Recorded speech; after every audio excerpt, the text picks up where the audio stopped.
Ano ang mangyayari kapag ang isang kabataang menor de edad ay gumawa ng isang opensa o krimen na hindi seryoso o walang kasangkot na karahasan, o di kaya ay ang kabataan ay wala pang nakaraang criminal record?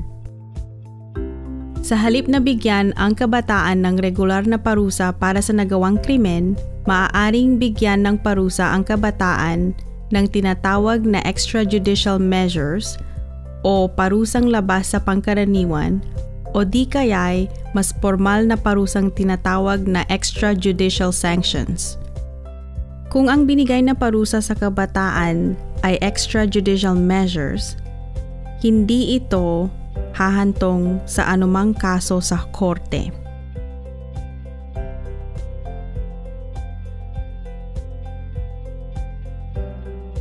Ang susunod ay ilang mga ehemplo ng extrajudicial measures. Ang pagbibigay ng pulis ng babala sa kabataan, ang pakikipag-usap sa kabataan, ang pagpapaliwanag ng pulis sa kabataan kung ano ang mangyayaring resulta sa masamang inasal ng kabataan. O di kaya maaring pagsabihan ng pulis ang kabataan.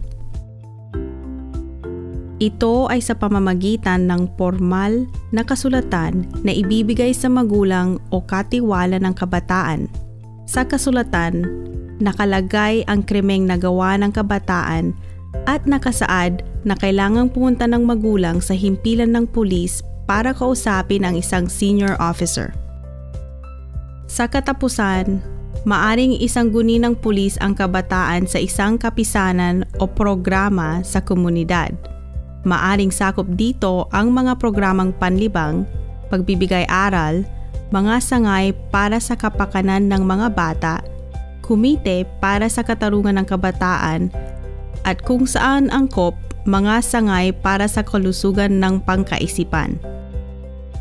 Ang kabataan ay kailangan bigyan ng pulis ng buong kaalaman tungkol sa mga programang ito at kailangang kusang loob tanggapin ng kabataan ang programang ito.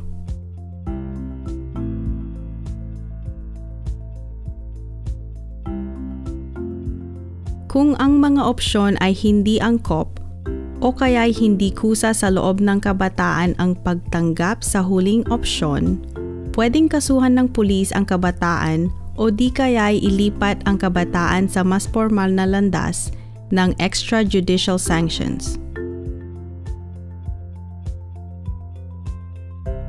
Ang extrajudicial sanctions ay formal.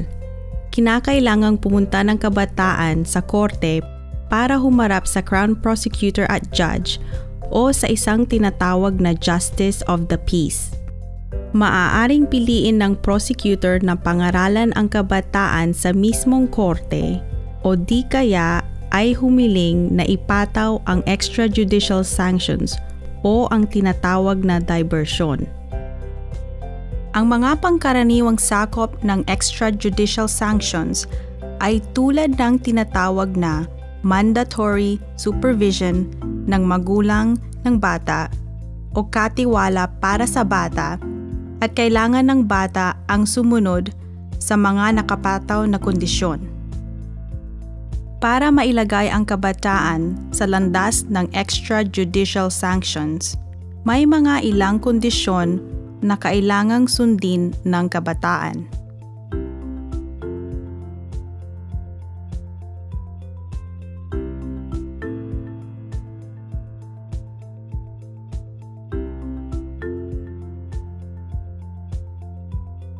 Ang mga ilang halimbawa ng extrajudicial sanctions ay ang mga sumusunod na sitwasyon. Nakasulat ang paghingi ng tawad sa biktima o mga biktima, paglilingkod sa komunidad, sa mga kapisanan na non-profit o di kaya mga sangay ng gobyerno, pagbabayad pinsala o pagsasauli ng pag-aari ng biktima, pagsusulat ng isang tinatawag na essay tungkol sa kanilang karanasan at mga leksyon na natutunan, paghahandog ng pera sa isang registered charity, pagdadalo sa isang programang nagpapangaral o ang tinatawag na intervention program. Ang kaso ay hindi pa tapos. Kailangang bumalik ng kabataan sa korte at sabihin sa korte ang progreso ng programa o mga kondisyon na iniutos na gawin ng kabataan.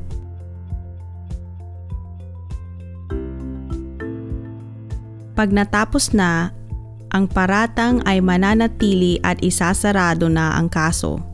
Kapag hindi na kumpleto ng kabataan ang mga kondisyon sa programa, maaaring bigyan ng mas maraming panahon o di kaya ay magtuloy sa formal na pag-uusig na maaring matapos sa criminal record o mas mabigat na parusa. Paano kung ang kabataan ay gumawa uli ng isa pang opensa? Anumang nakaraang extrajudicial sanctions ay mauungkat sa sentensyahan. Anumang nakaraang informal na extrajudicial measures ay hindi mauungkat sa sentensyahan. Mananatili ang extrajudicial sanctions sa record ng kabataan sa loob ng 2 taon. May babala sa sistema ng pulisya para malaman nila na may nakaraang pangyayari. Tandaan, may karapatan ang kabataan na kumuha ng abogado. Kung hindi niya kayang bayaran ang abogado, may abogadong ilalaan para tumulong sa kanya na tinatawag na duty counsel. Ang kabataan ay kailangang kusang loob na sumang-ayon sa extrajudicial measure o sa extrajudicial sanctions. Ang kabataan ay kailangang tumanggap ng pananagutan para sa sariling inasal dahil kung hindi nila magagamit ang mga opsyong ito at sila ay idadaan sa normal na pag-uusig ng krimeng ginawa.